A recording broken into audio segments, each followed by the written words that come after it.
we have to add two decimal numbers. How we do this? First, we have to rewrite these two decimal numbers in columns, aligning the decimal points.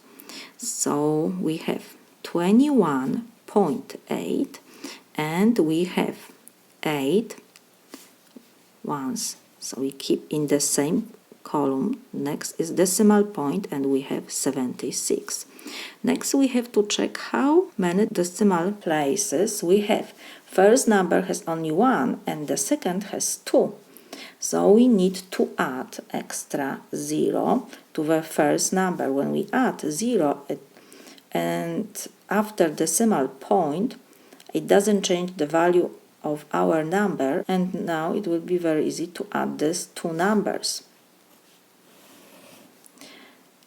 We add decimal numbers like we add whole numbers.